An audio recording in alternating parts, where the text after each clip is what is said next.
હાલો વિદ્યાર્થી મિત્રો, કેમ છો? સ્વાગત છે તમારું. તો મિત્રો, આજે આપણે ધોરણ 9ના વિષય ગણિતની અંદર આપણો 7મો પાઠ ત્રિકોણ એની અંદર આપણે સ્વાધ્યાય 7.2નો દાખલા નંબર 2 જોવાના છીએ. તો બહુ જ ઇન્ટરેસ્ટિંગ અને મસ્ત દાખલો છે. રકમ વાંચીએ. રકમ શું કહે છે? ત્રિકોણ ABCમાં. તો હવે આની અંદર કોઈ આપણને આકૃતિ આપેલી નથી, એટલે આપણે જાતે બનાવવાની છે. આપણે બનાવીએ કે ત્રિકોણ ABC. તો એમને આપણે કીધું છે એક ત્રિકોણ છે ABC. આપણે બનાવી દઈએ. આ ત્રિકોણ છે આપણો A, B અને C. ત્રિકોણ ABCમાં AD એ BCનો લંબ દ્વિભાજક છે. તો AD છે, અહીંથી AD એક રેખા આઇકન આપણે છે. AD એ BCનો લંબ દ્વિભાજક. હવે લંબ દ્વિભાજક એટલે શું? કે જે લંબ હોય. શું હોય? લંબ. લંબ એટલે શું? કોઈ રેખા એ, માની લો આ રેખાને હું કહું બીજી એક રેખા છે, માની લો રેખા છે AB રેખાને હું એમ કહું કે એક રેખા છે CD. શું છે? CD એનો લંબ દ્વિભાજક છે. લંબ દ્વિભાજક એટલે કે શું? એ આ રેખાખંડને બે ભાગની અંદર વિભાજિત કરશે અને બંને ભાગ સરખા હશે, અને તે શું હશે? આ રેખાને લંબ હશે. લંબ એટલે કે ખૂણો 90 અંશનો બનવો જોઈએ. કેટલા અંશનો? 90 અંશનો. તો આ પણ 90 અંશનો થશે અને આ પણ કેટલા અંશનો થશે? 90 અંશનો થશે. બરાબર? એટલા માટે તેને લંબ દ્વિભાજક કહેવાય, કારણ કે શું રહેશે? રેખાને લંબ રહેશે. લંબ રહેશે એટલે 90 અંશનો ખૂણો બનશે. તો શું થશે? તે રેખાને બે ભાગની અંદર વિભાજિત કરશે, બંને ભાગ સરખા હશે. તો જોઈએ આપણે. તો ત્રિકોણ ABCમાં જે AD છે એ BCનો લંબ દ્વિભાજક છે, મતલબ કે એના બે સરખા ભાગ કરે છે અને બંને ભાગ સરખા છે, અને આ બે ખૂણા કેટલા થશે? 90 અંશના થશે. તો આપણે દર્શાવી દઈએ અહીં. આ બે ખૂણા કેટલા અંશના થશે? તો કે આ 90 અંશનો અને આ બી 90 અંશનો. રેડી? 90 અંશના થશે. તો સાબિત કરો. સાબિત શું કરવાનું છે? કે AB બરાબર AC. આ AB અને AC રેખા સરખી છે હોય તેવો ABC સમદ્વિબાજુ ત્રિકોણ છે. તો જો AB અને AC જો સમદ્વિબાજુ ત્રિકોણ કોને કહેવાય? કે જેની બે બાજુ સરખી ને ત્રીજી બાજુ અલગ હોય. બે બાજુ સરખી ને ત્રીજી બાજુ અલગ હોય, એટલે કે સમદ્વિબાજુ. સમ એટલે સમાન, દ્વિ એટલે બે. બે બાજુ જેની સરખી હોય એવા ત્રિકોણને શું કહેવાય? સમદ્વિબાજુ ત્રિકોણ કહેવાય છે. ત્રીજી બાજુ અલગ. તો અહીં આપણે જો AB બરાબર AC સાબિત કરી દઈએ તો આ ત્રિકોણ આપણે શું થઈ જશે? સમદ્વિબાજુ થઈ જશે, કારણ કે બે બાજુ સરખી છે, ત્રીજી બાજુ શું છે? અલગ છે. એવી આપણે સાબિત કરવાનો છે. બરાબર? જો એ સાબિત થઈ જશે તો આપણો આ ત્રિકોણ શું થઈ જશે? એ પોતે એક સમદ્વિબાજુ ત્રિકોણ છે એવું સાબિત થઈ જશે. રેડી? તો એ આપણે સાબિત કરવાનું છે. કઈ રીતે સાબિત કરશું? તો જુઓ, અહીં કને તમે જુઓ કે અહીંથી આ રેખા અહીંથી પસાર થાય એટલે બે ત્રિકોણ બને છે. કયા ત્રિકોણ? એક ABD, એક આ ત્રિકોણ બને, અને બીજો બનશે ADC, આ બીજો ત્રિકોણ બને. હવે મને જુઓ, હું જો આ બે ત્રિકોણ છે એ બંને ત્રિકોણને જો હું એકરૂપ બતાવી દઉં તો સમજો કે આ AB અને AC શું બંને સમાન બાજુ નહીં થઈ જાય? સમજો હું શું કહું કે આ બે ત્રિકોણ એક અલગ પાડે, એક આ બાજુ અલગ પાડે, બંને ત્રિકોણને હું એકરૂપ દર્શાવી દઉં તો મારે AB અને AC બંને સમાન છે એ સાબિત કરવું સાવ સિમ્પલ થઈ જશે. અને જો એ બંને સરખા થઈ ગયા તો એનો અર્થ એ કે આ શું થઈ જશે? પોતે એક સમદ્વિબાજુ ત્રિકોણ થઈ જશે. રેડી? ચલો તો આપણે જોઈએ અહીં કને ત્રિકોણ. કયા ત્રિકોણ? તો કે ત્રિકોણ A, અથવા અહીં કને લખીએ આપણે AD લંબ દ્વિભાજકને કારણે AD લંબ દ્વિભાજક ને કારણે ત્રિકોણ. કયા ત્રિકોણનું નિર્માણ થાય છે? કે ત્રિકોણ ADB અને ત્રિકોણ ADC નું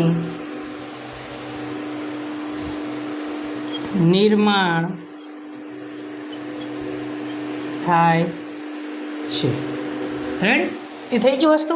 ચલો તો હવે આપણે જોઈએ કે કયા બે ત્રિકોણ? તો કે ADB માટે ત્રિકોણ ADB અને ત્રિકોણ ADC માટે શું આપણે કહી શકીએ? જોજો એ બંને માટે શું કહી શકીએ? તો તમે જોજો ધ્યાનથી કે આ શું છે? લંબ દ્વિભાજક છે, મતલબ કે આ બે બાજુ સરખી થશે. BD અને DC બાજુ સરખી થશે કે નહીં થાય? થશે, કારણ કે શું મેં શું કીધું હતું? લંબ દ્વિભાજક એટલે બાજુને શું કરે? બે સરખા ભાગ કરે, તો આ બે બાજુ સરખી થઈ જશે. તો જો આ એક બાજુ આ ત્રિકોણની અંદર આવે છે અને આ એક બાજુ આ ત્રિકોણની અંદર આવે છે. પાછળના વિડીયો જોશો તો તમને ખબર પડશે કે મેં તમને દર્શાવ્યું છે એકરૂપતા કઈ રીતે સાબિત થાય. તો જોજો અહીં કને ત્રિકોણ ADB અને ADC માટે આપણે શું લખી શકીએ કે BD બરાબર DC. તો કે તમે આવું કીધું કઈ રીતે? તો શું છે તો કે AD શું છે? લંબ દ્વિભાજક હોવાથી. AD શું છે? લંબ દ્વિભાજક હોય એટલે એના કારણે શું થાય? બે સરખા ભાગ પડે. બરાબર?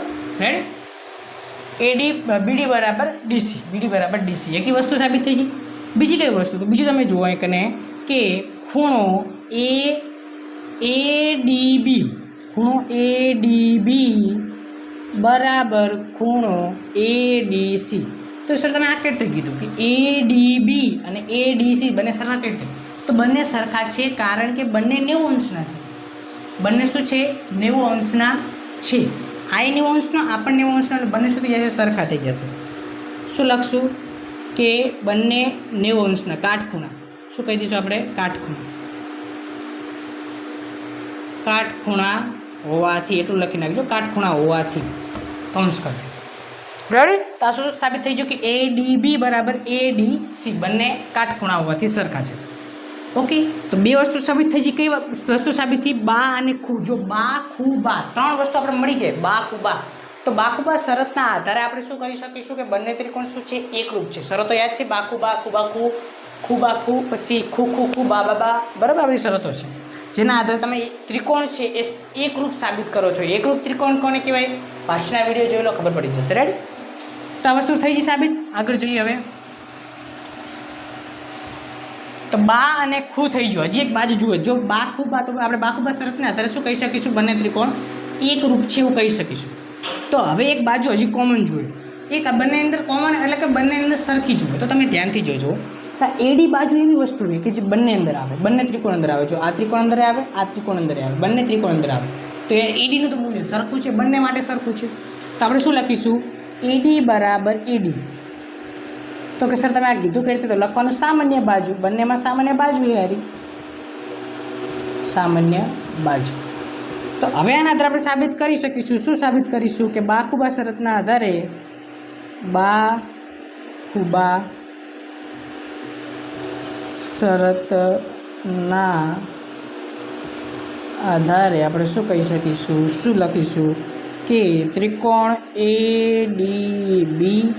ADB એકરૂપ કયો ત્રિકોણ છે? ત્રિકોણ છે ADB ADC બંને શું છે? એકરૂપ છે. ઓકે, તો આ વસ્તુ તમે સાબિત કરી દીધી. ઓકે, ચલો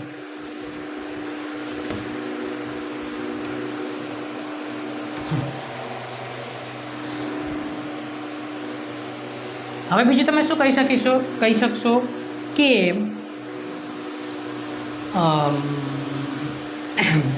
તમે એકને જોઈ શકો છો. બીજું તમે એમ શું કહી શકીશો? કારણ કે મેં આપણે સાબિત કરવાની છે.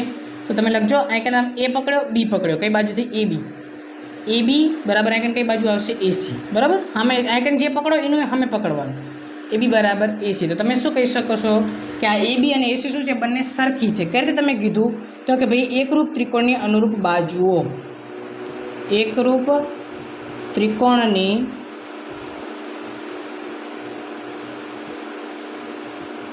અનુરૂપ બાજુઓ છે એટલા માટે આવું થયું કે એકરૂપ ત્રિકોણની શું છે? અનુરૂપ બાજુઓ છે. AB બરાબર AC. તો એના આધારે આપણે શું કહી શકીશું કે ત્રિકોણ ABC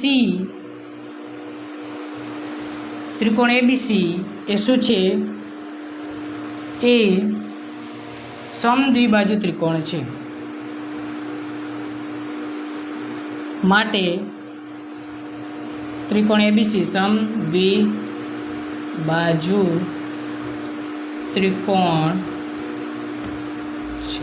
રેડી? તો કયો ત્રિકોણ છે? ત્રિકોણ ABC એ કેવો ત્રિકોણ છે? સમદ્વિબાજુ, જેની બે બાજુઓ કેવી છે? આ બાજુ અને આ બાજુ સરખી છે.